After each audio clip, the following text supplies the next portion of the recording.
Assalamualaikum warahmatullahi wabarakatuh. Saya Unilawati dari SDN Kreo 3, calon guru penggerak angkatan 11 Kota Tangerang. Pada kesempatan ini saya akan menyampaikan aksi nyata modul 1.4 budaya positif. Perkenalkan, berikut ini fasilitator dan pengajar praktik saya. Fasilitator saya bernama Bapak Dedi Supriyadi MPD dan pengajar praktik saya Ibu Santi Wijayani SPD.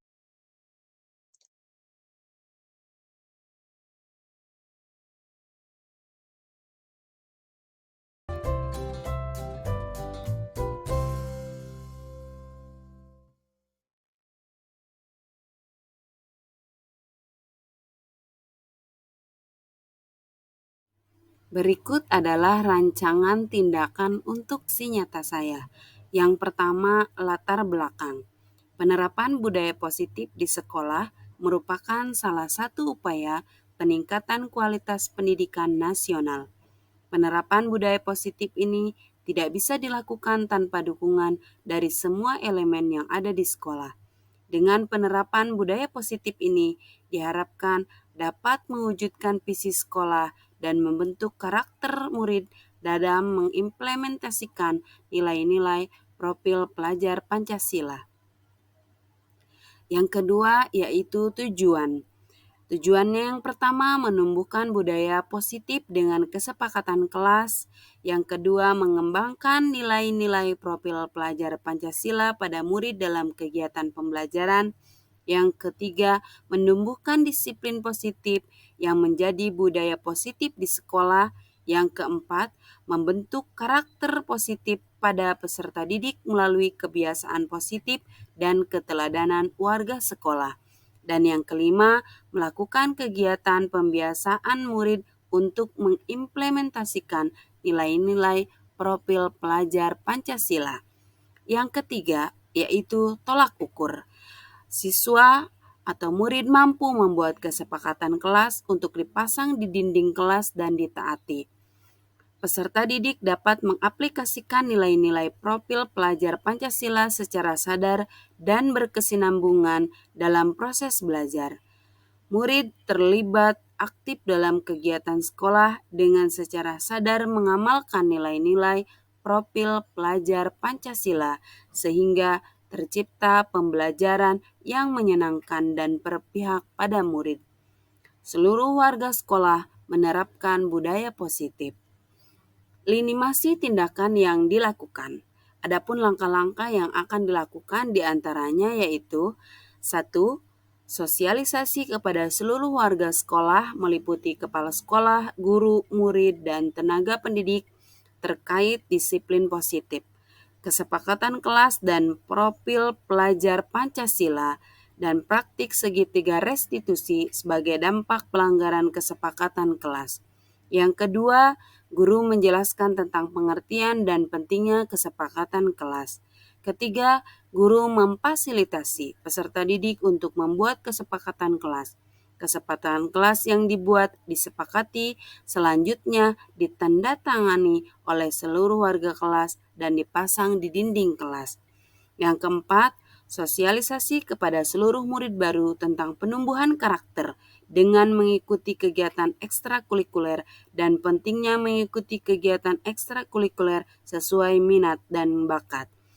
Yang kelima, menumbuhkan dan menanamkan kebiasaan nilai-nilai profil pelajar Pancasila dalam kegiatan ekstrakurikuler. Dan terakhir, menerapkan budaya positif secara berkesinambungan. Berikutnya adalah dukungan yang dibutuhkan. Dukungan dari seluruh warga sekolah serta partisipasi aktif orang tua di rumah dalam membiasakan budaya positif, dedikasi seluruh warga sekolah sebagai role model atau teladan bagi peserta didik dapat menanamkan budaya positif di sekolah. Kolaborasi seluruh warga sekolah dalam menciptakan serta membiasakan budaya positif di sekolah.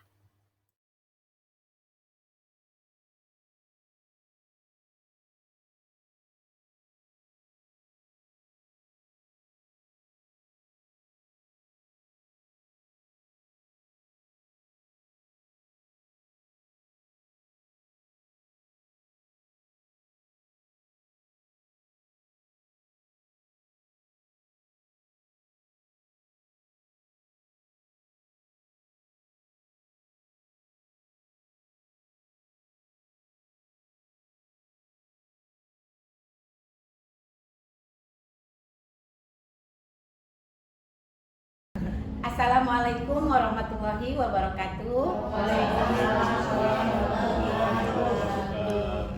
Yang saya hormati dan saya banggakan Ibu Bapak Guru SDN Kreo 3, terima kasih sudah bersedia menghadiri kegiatan saya untuk mensosialisasikan tentang budaya positif dan segitiga restitusi sebagai salah satu tugas yang harus saya kerjakan dalam pendidikan guru penggerak angkatan 11. Pada hari ini kita sama-sama berkumpul di ruangan ini untuk mempelajari pemahaman dan penerapan pengalaman budaya positif. Saya sebagai calon guru penggerak angkatan 11 kelas 51 dari Kota Tangerang. Apa itu budaya positif? Sebelum kita mulai ke materi, bisa saya menanyakan apa itu budaya positif? Bu Riri? Budaya positif itu budaya yang harus dibangun, kemudian budaya yang baik yang harus diterapkan di sekolah. Budaya yang harus dibangun, Budaya positif, budaya baik yang harus diterapkan baik harus diterapkan di sekolah ya. iya, Bu. Bu Aulia? Menurut saya ada dua deskripsi ya Bu. Budaya itu kan sesuatu yang harus dilestarikan.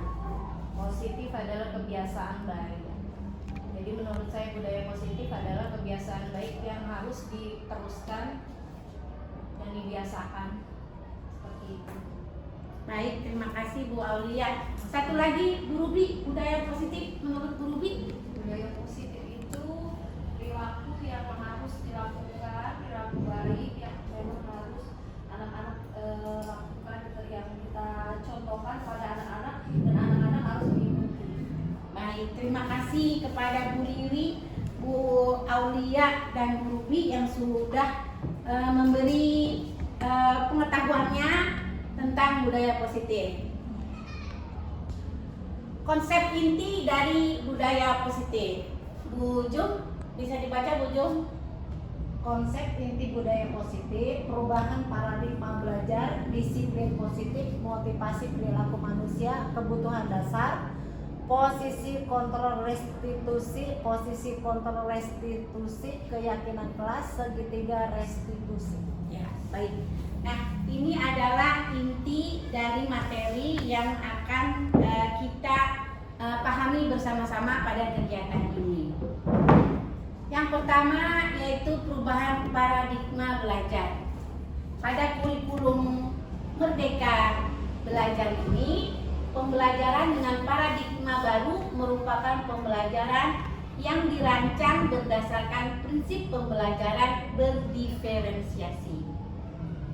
Sehingga peserta didik belajar sesuai kebutuhannya berdasarkan tahap perkembangan sesuai teori psikologi modern untuk mewujudkan profil pelajar Pancasila, di mana profil pelajar Pancasila kita kenal dengan 6 dimensinya, yaitu pertama dimensi beriman, bertakwa kepada Tuhan Yang Maha Esa dan berakhlak mulia, lalu kedua berkebinekaan global, yang ketiga bergotong royong, lalu 4 kreatif, 5 bernalar kritis, dan yang keenam mandiri, dimensi mandiri. Berarti ada 6 yang akan kita bentuk dalam perubahan paradigma belajar di kurikulum Merdeka. Nah, dalam budaya positif yang tadi sudah diterangkan oleh Bu Riri, Bu Aulia, dan Bu Ruby, itu benar. Budaya itu adalah suatu kebiasaan yang memang harus kita lestarikan. Positif itu sesuatu yang baik yang harus kita lakukan untuk menuju perubahan individu di lingkungan sekolahnya. Miskonsepsi teori kontrolnya. Yang pertama, ilustrasi guru mengontrol murid. Lalu yang kedua, ilustrasi bahwa semua penguatan positif itu bersifat efektif dan bermanfaat Yang ketiga, ilustrasi bahwa kritik dan membuat merasa bersalah mampu menguatkan karakter. Lalu ilustrasi bahwa orang dewasa berhak memaksa. Jadi dalam menanamkan budaya positif pada anak ini ada konsep-konsep yang salah yang selama ini kita lakukan pada anak-anak, yaitu yang pertama yaitu guru mengontrol murid. Memang kalau pendidikan zaman dahulu, gurulah yang berperan. Jadi guru tuh seakan-akan mengontrol bahwa muridnya itu harus seperti ini, harus seperti itu. Nah itu ternyata dalam kurikulum Merdeka itu ternyata salah. Terus yang kedua, ilustrasi bahwa semua penguatan positif itu efektif dan bermanfaat. Kita itu berasumsi bahwa semua yang penguatan positif itu akan efektif dan bermanfaat. Bermanfaat mungkin bagi kita gurunya, tapi belum tentu untuk anak kita. Lalu yang ketiga, ilustrasi bahwa kritik dan membuat merasa bersalah mampu menguatkan karakter. Saat anak membuat kesalahan, itu kita seakan-akan ingin membuat dia merasa bersalah. Nah ternyata di kurikulum Merdeka itu tidak dibenarkan. Jadi nanti kita akan belajar bagaimana caranya menanamkan kesadaran kepada anak dalam memahami budaya positif ini. Yang keempat yaitu ilustrasi bahwa orang dewasa berhak memaksa. Itu adalah naluri kita sebagai orang tua di sekolah, bahwa kita merasa kitalah orang tua, jadi kita berhak memaksa mereka untuk mematuhi kita seperti itu. Yang harus kita lakukan di sini adalah mengubah paradigma stimulus respon ke pendekatan teori kontrol. Yang pertama, stimulus itu apa yang kita berikan? Stimulus respon. Pertama, kita mencoba mengubah orang agar berpandangan sama dengan kita. Lalu yang kedua, perilaku buruk dilihat sebagai suatu kesalahan.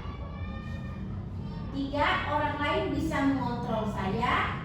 Yang keempat, pemaksaan ada pada saat bujukan gagal. Jadi kalau kita bujuk anak gagal, kita bisa maksa. Lalu model berpikir menang dan kalah, seolah-olah tuh kalau kita yang sudah dipatuhi berarti kita yang menang. Kalau anak tidak mematuhi kita, berarti kita yang kalah. Padahal itu salah. Nah, teori kontrolnya yang seharusnya itu kita berusaha memahami pandangan orang lain tentang dunia. Kemudian yang kedua, semua perilaku itu ternyata memiliki tujuan. Yang ketiga, hanya Anda yang bisa mengontrol diri Anda. Nah ini nanti korelasinya sama keyakinan. Keyakinan akan melakukan budaya positif itu, oh ternyata berguna bagi saya sendiri. Kemudian kolaborasi dan konsensus menciptakan pilihan baru. Lalu yang kelima, model berpikir menang dan kalah. Model berpikir menang dan kalah itu salah. Next. Tadi kita balik lagi ke yang disiplin positif. Bisa dibaca lagi Mas? Disiplin positif. Disiplin positif. Disiplin berasal dari bahasa Latin. Disiplin yang artinya belajar. Disiplin mengacu pada disiplin diri. Berarti mereka bisa bertanggung jawab terhadap apa yang dilakukannya, karena mereka mendasarkan tindakan mereka pada nilai-nilai yang diyakini. Sebagai pendidik, tujuan kita adalah menciptakan anak-anak yang memiliki disiplin diri, sehingga mereka bisa berperilaku dengan mengacu pada nilai-nilai kebajikan universal dan memiliki motivasi intrinsik, bukan ekstrinsik. Disiplin positif merupakan salah satu cara menerapkan disiplin yang bertujuan untuk menumbuhkan kesadaran serta memberdayakan anak untuk melakukan sesuatu tanpa menghargai atau rewet ancaman maupun hukuman. Ya, terima kasih Bu Imas. Jadi ini adalah pengertian dari disiplin. Disiplin positif. Jadi katanya disiplin itu berasal dari bahasa Latin, disciplina, artinya belajar. Yang seperti tadi kita sudah alami bersama-sama ya, kalau setiap Senin kita berusaha bagaimana caranya anak itu untuk disiplin, tidak datang terlambat, memakai seragam sesuai dengan aturan yang sudah kita sepakati bersama. Nah, namun sebenarnya disiplin ini haruslah mengacu pada nilai-nilai kebajikan universal. Nilai-nilai kebajikan universal itu maksudnya apa? Nilai-nilai kebajikan yang pada umumnya. Iya, betul, Obama, berlaku untuk semuanya. Apa sih gunanya kita tuh harus datang tidak telat? Berarti kita harus tepat waktu. Tepat waktu itu kan bukan hanya pada datang ke sekolah. Contohnya lain lagi apa? Name safety, Bu safety.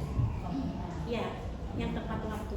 Selain datang ke sekolah tepat waktu, selain itu apa? Yang bersifat universal.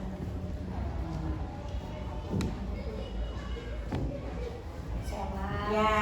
sama waktunya Ya. harus tepat. Kalau sudah azan langsung sholat. Ya, terus apa lagi?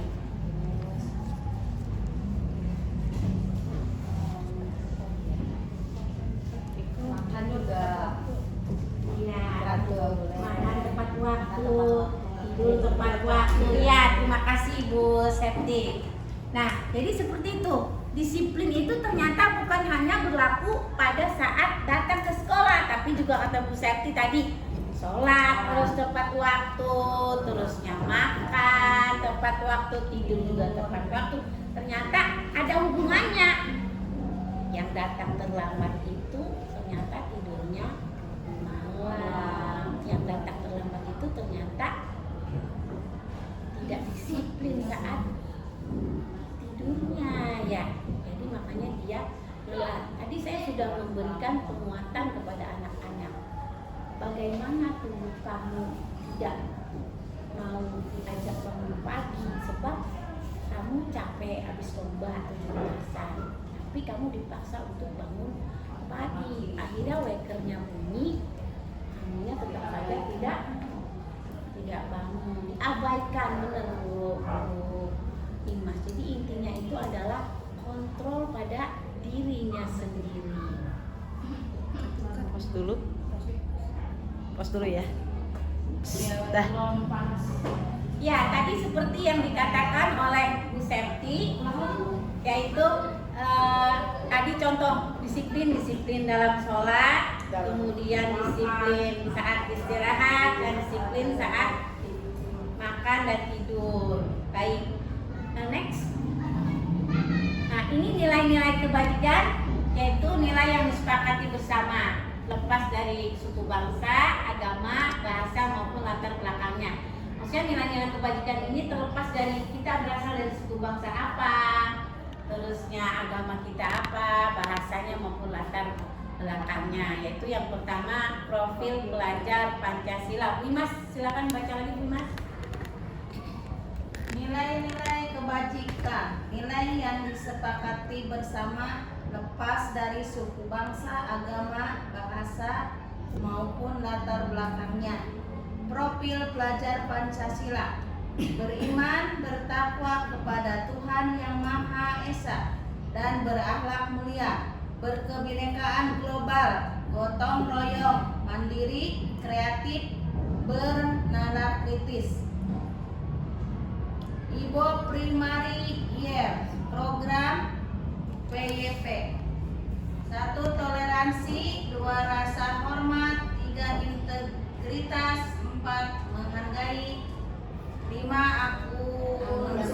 Antusias, 6. Empati, 7. Keinginan Pengetahuan. 8. Kerjasama. 9. Percaya diri. 10. Komitmen. Keterampilan hidup, life skill. Keterampilan hidup. 2. Dapat dipercaya.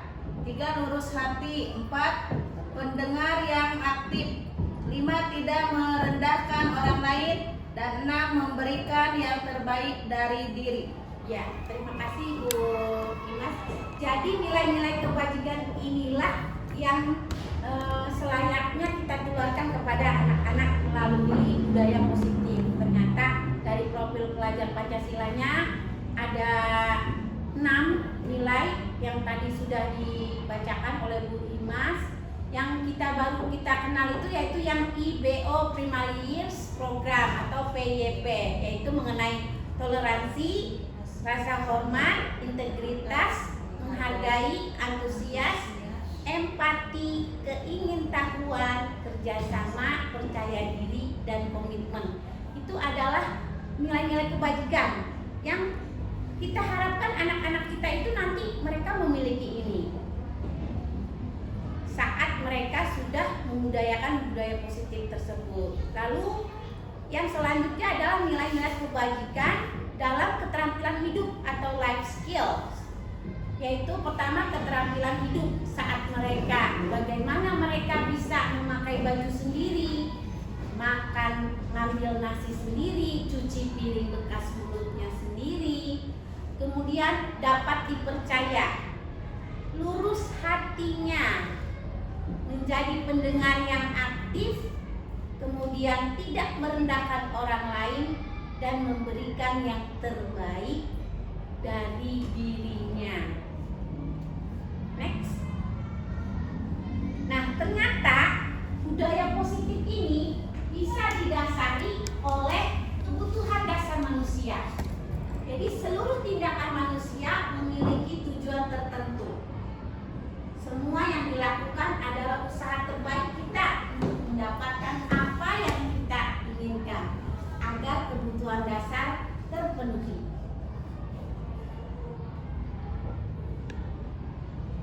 Nah, ini menurut pakar ada 5 kebutuhan dasar manusia. Pak Jun, bisa dibacakan? 5 kebutuhan dasar manusia. Yang pertama, bertahan hidup, tempat berlindung, beristirahat, keamanan, kesehatan, makan, dan tidur. Yang kedua, kasih sayang dan rasa diterima.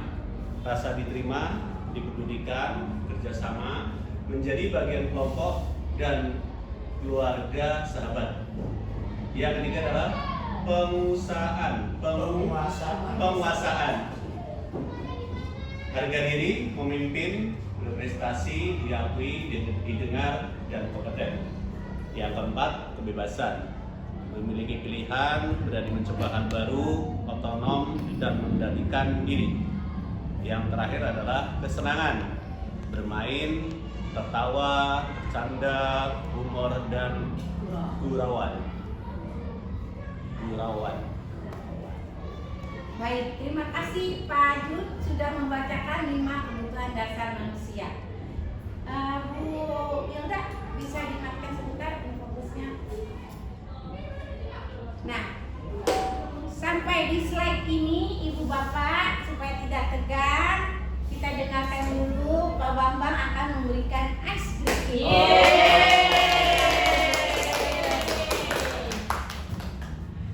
Maju Pak Bambang. Di depan Mama. Bawa, lupa nggak?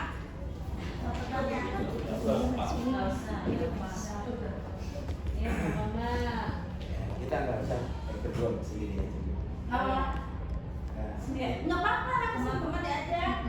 Iya, makanan ini dilakukan 2 orang. Oh iya, Putra. Nah, cowok sama cewek. Oh, cowok, cewek. Ini yang sama. Hilda.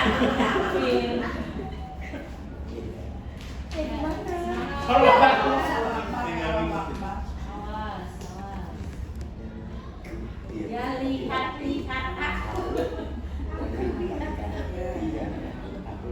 Ini bagian. Oh iya. Ya, Bu sambil gini deh Bu. Sambil gini. makan minum. Gimana sih nggak ngerti? Diajari nggak ngerti sama. Oh iya iya. Sinian. Sini katanya Pak. Depan. Ibu saya di sini. Saya dapat Ada siloan. Silau Pak. Ya, nah depan. Oh depan. Ya siap ya. Jadi kayak gini loh, kayak anak-anak. Kamu orang miskin. Oh iya iya. Oke. Gerakannya beda. Siap ya. Siap. Dia lihat aku. Aku lihat dia. Dia melihat aku. Aku melihat dia. Dia dan aku lihat-lihatan.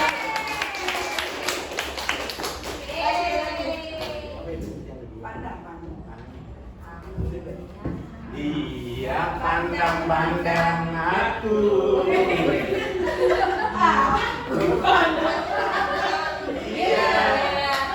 Dia memandang aku. Aku memandang dia. Dia dan aku. Pandang-pandang.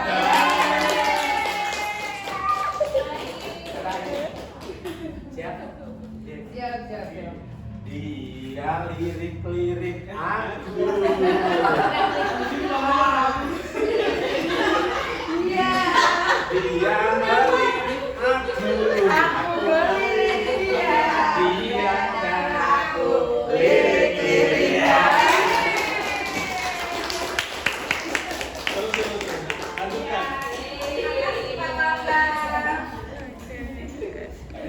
Baik, Ibu, Bapak sekalian, tadi kita sudah ice breaking melihat Pak Bambang dan Bu Wilda yang sudah mempraktekkan tentang lihat-lihat dan lirik-lirik ya. Sekarang kita lanjutkan lagi tadi kebutuhan dasar manusia. Nah, ternyata dalam budaya positif itu nanti ada kaitannya dengan kebutuhan 5 dasar kebutuhan manusia itu. Itu pertama, sekarang kita pelajari tentang motivasi perilaku manusia. Bu Riri, bisa dibaca Bu Riri? Motivasi perilaku manusia untuk menghindari ketidaknyamanan atau hukuman, untuk mendapatkan imbalan atau penghargaan dari orang lain, untuk menjadi orang yang mereka inginkan dan menghargai diri sendiri dengan nilai-nilai yang mereka percaya. Nah, orang melakukan sesuatu itu ternyata ada 3 motivasi ini. Yang pertama, supaya dia menghindari ketidaknyamanan atau menghindari hukuman. Yang kedua itu mendapatkan imbalan atau penghargaan dari orang lain. Dan yang ketiga, yang tingkat yang paling baik ini adalah motivasinya untuk menjadi orang yang mereka inginkan dan menghargai diri sendiri dengan nilai-nilai yang mereka percaya. Nah, ini istilah-istilah yang akan Ibu Bapak temui di dalam materi selanjutnya, yaitu kalau hukuman sudah biasa kita kenal, kemudian konsekuensi juga sudah biasa kita baca. Nah, yang istilah baru ini adalah restitusi. Apa itu restitusi? Itu proses menciptakan kondisi bagi murid untuk memperbaiki kesalahan. Kemudian ada juga proses kolaborasi yang mengajarkan murid untuk mencari solusi sendiri. Jadi dari kesalahannya dia nanti akan mencari solusinya sendiri. Next. Nah, ini terlalu kecil, bisa diperbesar.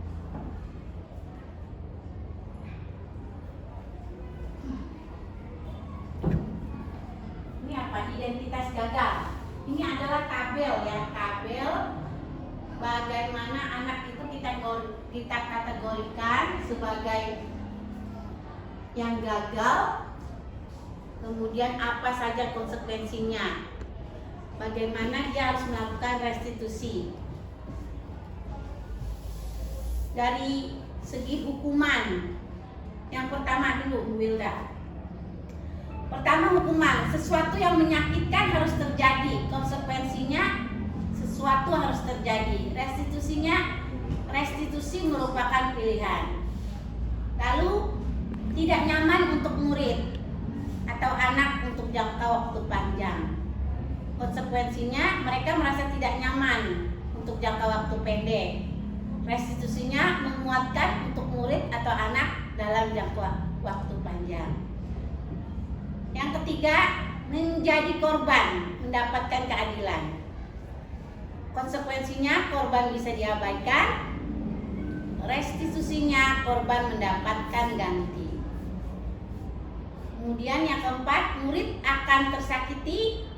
Konsekuensinya murid dibuat tidak nyaman, dan restitusinya murid mendapatkan penguatan. Kemudian perilaku pasif atau agresif meningkat. Penguatan hanya bertahan dalam jangka waktu pendek, kemudian restitusinya masalah menjadi terpecahkan. Sistem tidak akan berjalan bila murid tidak takut. Konsekuensinya memerlukan monitoring atau pengawasan dan supervisi terus-menerus dari guru.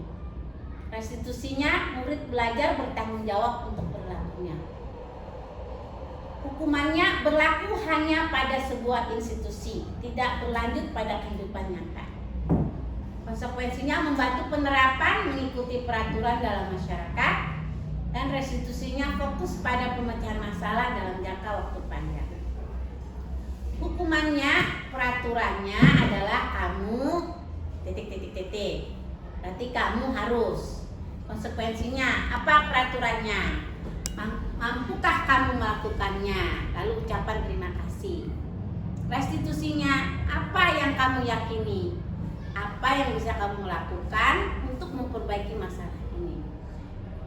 Ini adalah contoh-contoh kasus yang kita temui pada anak-anak. Tabel selanjutnya.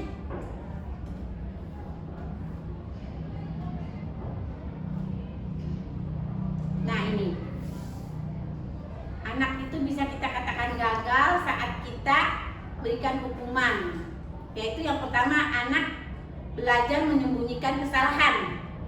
Konsekuensinya anak belajar taat peraturan. Restitusinya anak belajar memecahkan masalah.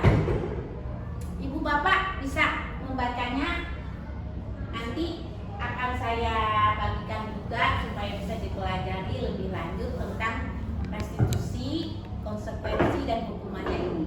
Next.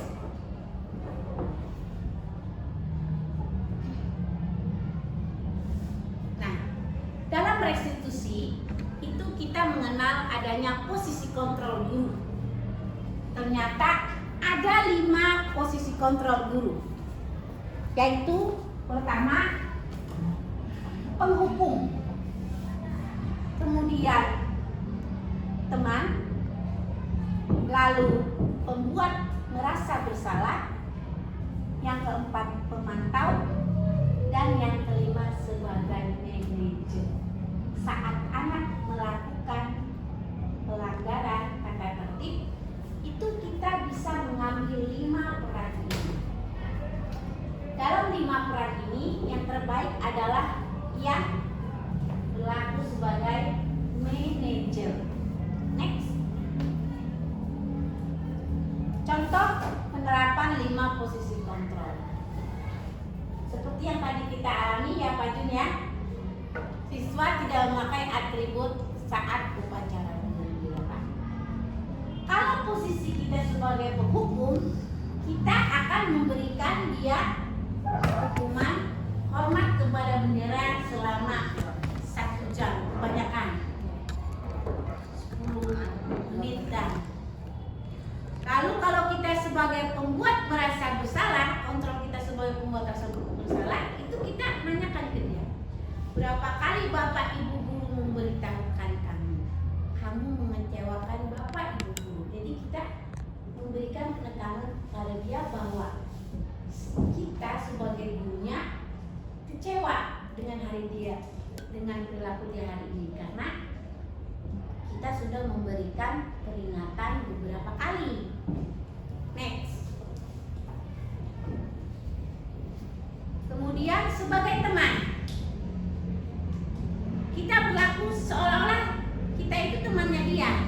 Ayo dong ikuti kesepakatan sekolah kita. Tolong bantu ya ibu. Sekali ini aja, sudah tidak apa-apa. Lain kali jangan sampai kayak gini lagi. Nah itu kita berlaku seperti temannya. Kemudian sebagai pemantau, kamu sudah melanggar kesepakatan sekolah kita. Kamu tahu konsekuensinya. Nah ini sudah dibenturkan dengan peraturan. Setelah upacara, beri atributnya ya ke koperasi. Kemudian jangan diulangi lagi, itu sebagai pemantau. Jadi kita benturkan dia dengan peraturan. Nah, kalau sebagai manajer atau yang sebagai posisi kontrol yang paling baik adalah yang pertama kita menanyakan, apakah kamu tahu kesalahan kamu? Nanti dia menjawab, ya Pak, saya tidak memakai topi. Kira-kira bagaimana kamu memperbaiki kesalahan kamu? Nanti dia yang akan mengajukan. Ya udah Bu, saya nanti bilang sama Mama untuk beli topi lagi. Ya udah Bu, untuk hari ini saya bersedia mengambil sampah di lapangan. Seperti itu. Jadi manajer kita yang menawarkan. Misalnya apa, maunya apa, seperti itu. Next. Nah, posisi kontrol, apakah aku? Saya kecewa sekali dengan kamu. Berarti itu tadi sebagai pembuat merasa bersalah. Next, Bu Wilda. Kata-katanya itu. Nah, kalau posisi kontrol sebagai penghukum, langsung kita langsung kita berikan label. Kamu tidak pernah benar melakukan hal itu. Padahal ibu sudah bilang kalau hari Senin harus pakai atribut yang lengkap. Itu kita udah menjudge dia sebagai seorang yang bersalah. Next. Nah, kalau sebagai teman tadi, ayo dong, kamu masa nggak bisa sih pakai topi, pakai dasi, kasihan ibu ya. Jadi kita memposisikan sebagai temannya. Next. Nah, ini pemantau. Kamu tidak pernah mendapatkan nilai jika tidak mengerjakan tugas. Jadi ada korelasinya dengan peraturan. Dan yang terakhir yaitu posisi kontrolnya sebagai manajer. Coba, apa rencanamu untuk menyelesaikan masalah ini? Tadi yang seperti tadi sudah saya contohkan. Next. Nah, sekarang kita balik ke yang sudah kita laksanakan. Di dalam kurikulum Merdeka itu kita menyebutnya bukan peraturan kelas, tapi kita menyebutnya dengan keyakinan kelas. Keyakinan kelas. Ada perbedaan kata yakin dan atur. Keyakinan berasal dari kata yakin dan peraturan berasal dari kata atur. Dari segi katanya saja sudah memberikan nilai yang berbeda. Kalau keyakinan berarti ada nilai kepercayaan bahwa mereka bisa melakukannya. Kalau peraturan itu ada kata atur di sana, berarti terkesan bahwa mereka lah yang menjadi objek bukan subjek. Begitu. Next. Nah, yang sekarang kita lakukan yaitu pertama membuat keyakinan kelas dari segi positif, budaya positif tadi. Bisa dimatikan Bu Belda. Saya akan membagikan kertas ini. Tolong tuliskan budaya positif apa yang ibu inginkan, ibu bapak inginkan pada anak-anak di dalam kelas. Misalnya apa Bu Jum? Tertib belajar. Seperti itu. Nanti silakan Bapak Ibu menempelkannya di sebelah gambar.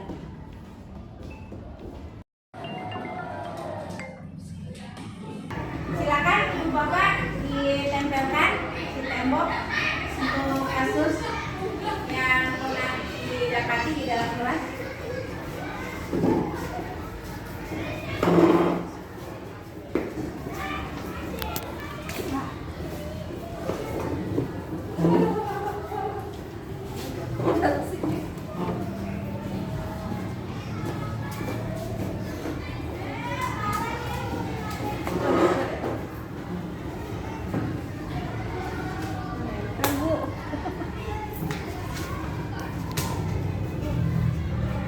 Ya, Nggak nempel. baik. Yang pertama itu ada anak yang lupa membawa buku kata LKS. Lalu anak kelas 2C, anak-anak saling mengejek dan membawa nama ayahnya, jadilah masalah dan berantem. Kita ambil ini ya Ibu Bapak ya. Karena saya lihat adalah ini masalah yang paling acak kali.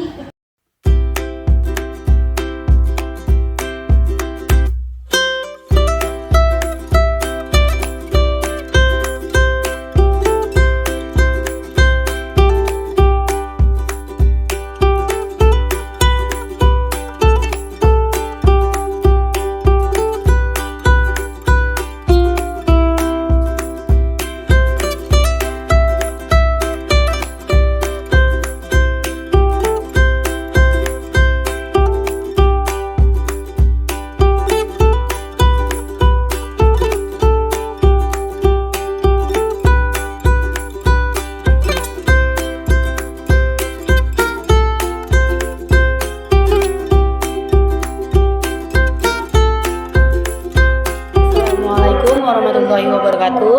Saya Ana Rehana dari kelas 3A. Saya mengajar di SDN Kreo 3 di bawah bimbingan Ibu Unilewati SPD MPD.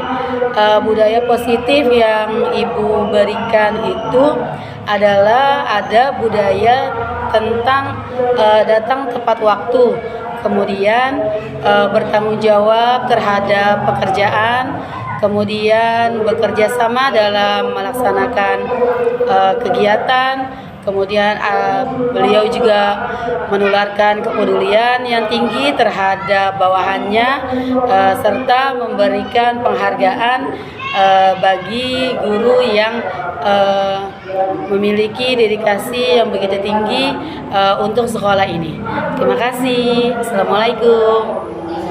Assalamualaikum warahmatullahi wabarakatuh. Saya Jumaliani, guru kelas 2A SDN Kreo 3. Budaya positif yang diterapkan oleh Ibu Nilawati SPD MPD di sekolah SDN Kreo 3 adalah menyambut siswa setiap hari dengan penuh ramah dan senyuman, saling menghormati dan menghargai antar guru dan karyawan, serta lebih terbuka dan transparan dalam bekerja sama. Itulah sebagian hal positif yang ditularkan kepada kami semua sebagai anak buahnya. Sebelumnya, terima kasih. Wassalamualaikum warahmatullahi wabarakatuh. Assalamualaikum warahmatullahi wabarakatuh. Saya Ibu Eva Yani, mengajar di kelas 4B SDN Kreo 3 di bawah bimbingannya Ibu Nilawati SPD MPD. Budaya positif yang Ibu berikan kepada kami selaku guru-guru di SDN Kreo 3, yang pertama itu Ibu menerapkan disiplin ya. Ibu selalu datang tepat waktu, sehingga kita sebagai rekan kerjanya itu termotivasi sama Ibu untuk lebih disiplin juga dalam kehadiran gitu ya. Kemudian Ibu juga orangnya tuh apa-apa tuh serba cepet gitu. Jadi kalau ngerjain sesuatu itu kalau bisa jangan ditunda-tunda gitu. Nah itu yang saya ingat banget gitu ya, karena pernah ngerjain sesuatu dan Ibu bilang langsung dikerjakan biar tidak tidak tertunda gitu pekerjaannya. Kemudian yang saya lihat juga dari ibu tuh orangnya percaya diri, tampil di depan semua orang ya, maksudnya di depan anak-anak, guru ataupun ketika ada acara, ibu selalu tampil dengan percaya diri. Kemudian ibu juga orangnya berani, tidak pernah takut gitu. Kemudian seperti waktu itu saya pernah ngalamin juga ya, ada saya tuh agak sedikit takut gitu maksudnya untuk bertemu dengan orang, tapi ibu kasih motivasi saya gitu, terus untuk berani dihadapin dulu gitu, jangan takut dulu tapi dicoba dulu, ketemu dulu, dihadapin, sehingga saya juga jadi ikut berani gitu. Dan yang terakhir, ibu itu orangnya humble, ramah sama semua orang, sama kita guru-guru, terus sama orang tua murid, dan sama semua pegawai juga. Sepertinya itu aja, cukup dari saya. Sekian, wassalamualaikum warahmatullahi wabarakatuh. Warahmatullahi wabarakatuh. Saya Saputra Agus Rianto, SPD, guru kelas 4D SDN Kreo 3, di bawah pimpinan Ibu Kepala Sekolah Ibu Unilawati SPD MPD. Di sini saya ingin memberikan budaya positif untuk Ibu Unilawati SPD MPD. Budaya positif yang sudah Ibu Kepala Sekolah berikan ke sekolah adalah budaya positif, senyum, salam, dan sapa, di mana setiap hari guru-guru beserta kepala sekolah menyambut kedatangan siswa-siswi di gerbang sekolah. Dengan budaya ini sangat bagus karena dapat meningkatkan motivasi rasa percaya diri, rasa berkomunikasi antara siswa dan guru dengan baik. Mungkin itu saja yang bisa saya sampaikan, kurang lebihnya mohon maaf. Terima kasih. Wassalamualaikum warahmatullahi wabarakatuh. Warahmatullahi wabarakatuh. Saya Nur Muhammadiyah, guru kelas 5D, salah satu guru di SDN Kreo 3. Budaya positif yang ditularkan oleh Ibu Nilawati SPD MPD banyak sekali. Salah satunya membangun hubungan baik, kedisiplinan, dan komunikasi yang efektif. Hubungan baik itu berdampak positif yang signifikan terhadap kinerja kita selaku guru, terhadap hasil belajar siswa ketika dimana kita merasa diperhatikan, didengarkan, dan terhubung antara kepala sekolah dengan guru, guru dengan siswa. Otomatis motivasi kinerja kita akan meningkat. Begitupun untuk siswa, motivasi belajar mereka pun akan meningkat dan pencapaian yang kita tuju akan sampai. Kemudian komunikasi yang efektif. Komunikasi yang efektif itu adalah kunci dalam menciptakan lingkungan pembelajaran yang efektif dan membangun hubungan yang baik dan positif antara kepala sekolah dengan guru dengan siswa atau warga sekolah lainnya. Terima kasih, itu yang saya sampaikan. Wassalamualaikum warahmatullahi wabarakatuh. Hai, Assalamualaikum warahmatullahi wabarakatuh. Perkenalkan, saya Etina Septi, SPD. Saya mengajar di kelas 3D di SDN Kreo 3 yang dipimpin oleh Ibu Unilawati SPD MPD. Budaya positif yang beliau terapkan di SDN Kreo 3 yaitu berperilaku disiplin, di mana beliau selalu mencontohkan berperilaku disiplin seperti anak-anak masuk jam 6.45, tetapi beliau jam 6.00 sudah tiba di sekolah. Beliau selalu menyambut siswa dengan gembira. Selain itu, beliau juga selalu membangun hubungan sosial yang bagus. Bukan hanya dengan guru saja, tetapi dengan orang tua murid, dengan murid, bahkan dengan semua masyarakat sekitar. Assalamualaikum warahmatullahi wabarakatuh. Assalamualaikum warahmatullahi wabarakatuh. Saya Ani Suryani dari kelas 3B. Budaya positif di sekolah ialah nilai-nilai keyakinan dan kebiasaan yang ditanamkan kepada murid. Begitu pula budaya yang ditularkan oleh Ibu Unilawati SPD MPD, yaitu bertanggung jawab terhadap pekerjaannya, bekerja sama dalam setiap kegiatan, menularkan sikap sopan dan santun kepada warga sekolah dan kepedulian yang tinggi terhadap bawahannya. Terima kasih. Wassalamualaikum warahmatullahi wabarakatuh. Assalamualaikum warahmatullahi wabarakatuh. Saya Maria Ulfa. Saya mengajar di kelas 2B. Saya mengajar di SDN Kreo 3 di bawah bimbingan Ibu Unilawati SPD MPD. Budaya positif yang Ibu berikan yaitu budaya datang tepat waktu, bertanggung jawab terhadap pekerjaan, kerjasama dalam melaksanakan tugas. Kemudian beliau juga menularkan kepedulian yang tinggi terhadap bawahannya serta memberikan penghargaan bagi guru yang memiliki dedikasi yang begitu tinggi di sekolah ini. Terima kasih. Wassalamualaikum warahmatullahi wabarakatuh.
kamu hari ini baik Bu? Kamu? Ibu namanya siapa? Nama saya Bayu. Nama saya Ibu. Bayu dan Budi. Apa yang terjadi? Dia yang merebut makanan saya Bu. Dia juga mengambil makanan saya Bu. Kalian berkelahi. Iya Bu. Iya Bu. Kenapa harus berkelahi? Karena dia pernah mengambil makanan saya Bu dan saya kesal. Bukannya kalian berdua berteman? Iya Bu. Ibu sering melihat kalian jajan bareng-bareng. Nah, saling menyayangi dan saling menghormati teman itu merupakan kesepakatan kelas kita. Kalau sewaktu-waktu kalian marah itu manusiawi, tidak apa-apa, tapi jangan sampai berkelahi. Bagaimana caranya supaya kalian tidak berkelahi? Saling menghormati dan saling menyayangi. Sekarang mau saling menghormati dan menyayangi? Gimana caranya? Saling memaafkan. Siapa yang lebih dulu minta maaf? Baik, coba ibu lihat. Alhamdulillah. Terima kasih ya Bayu, Rudi. Kembali main lagi ya. Ya, kalian semua anak-anak yang baik. Ingat bahwa teman, sesama teman harus saling menghormati dan menyayangi sesuai dengan kesepakatan kelas kita. Begitu ya sayangnya? Ya, bisa kembali ke kelas ya. Terima kasih. Alhamdulillah. Iya. Alhamdulillah. Waalaikumsalam. Silakan duduk, Nak. Apa kabar kamu hari ini? Baik Bu. Apa yang terjadi? Saya sudah memakai topi dan dasi saat pelajaran. Kamu kelas berapa? Kelas 6. Wali kelas kamu siapa? Bu Jokowi. Baik. Kalian tidak memakai topi dan dasi saat upacara itu manusiawi. Kenapa kamu tidak memakai topi dan dasi?